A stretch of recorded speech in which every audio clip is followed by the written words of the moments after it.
Hello guys, I hope everyone is good. Today I am going to explain you Attack on Titan chapter 136. As they continue to watch the advancing Titans from Fort Salter, the Malian survivors are shocked by the sight of a Titan flying away from the founding Titan with people riding it. Reiner tries to scold Gabby for putting herself in danger, but Gabby is adamant that she and Falco Grice can help. Annie explains that the Azumabito family's ship sank due to Falco's transformation, but reassures Mikasa Ackerman that its inhabitants are still alive.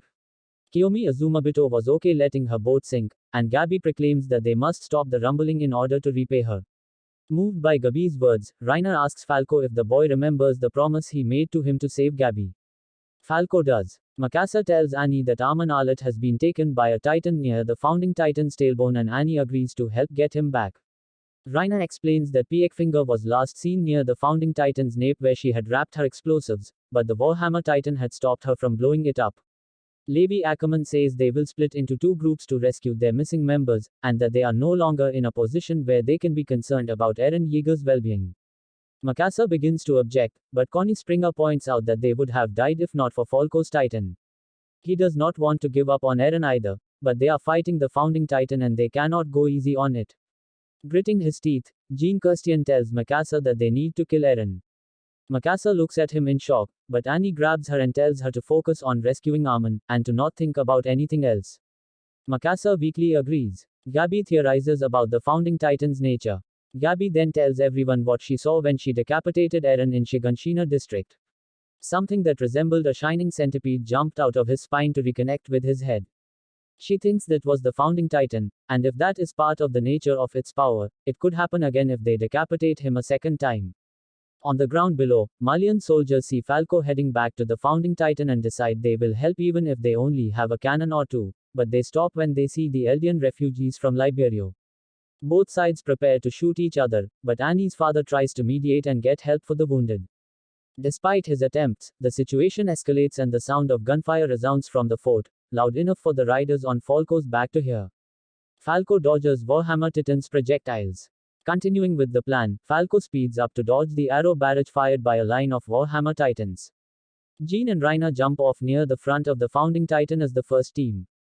Reiner transforms into the armored Titan to get the attention of the various Warhammers, leaving Jean free to head to the nape and the detonator for the explosives.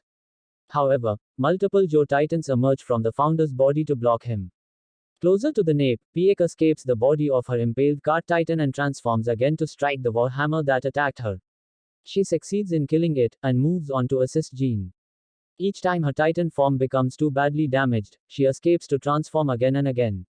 With the cart Titan's endurance, she can keep fighting, transforming hundreds of times, as long as her human body remains intact.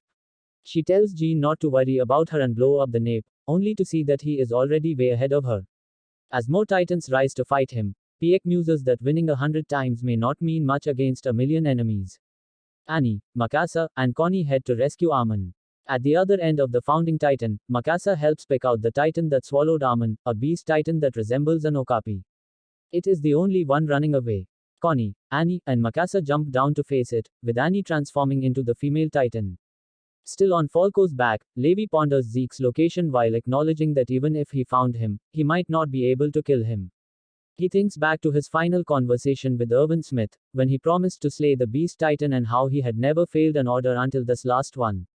Levi wonders if his veteran comrades would have devoted their hearts to a world that tramples others, and concludes that they had envisioned a more idealized and innocent world, because if it was not, it would not have been worth what they had given. Seeing the Okapi Titan running away, Annie assists Mikasa with a swing to hurl her in its direction. Other Titans bodily block Mikasa's way and she fights through them, but at least one of them is an armored, breaking her blades. Annie decapitates it for her with a kick, but also spots the Okapi heading for Bertolt Hoover's Colossus Titan. Before they can pursue, the trio is surrounded by additional Titans. Armin berates his unconscious self. Confused, Armin looks down at his own body and wonders why it will not move, since if he does not, everyone else is going to die. He berates his comatose body and how he has failed to live up to everything expected of him. Frustrated, he pounds his fist into the ground by his body and realizes there is sand beneath his hands. He takes a step back to rationalize his current situation and realizes that he is not be dead, and this is not a dream.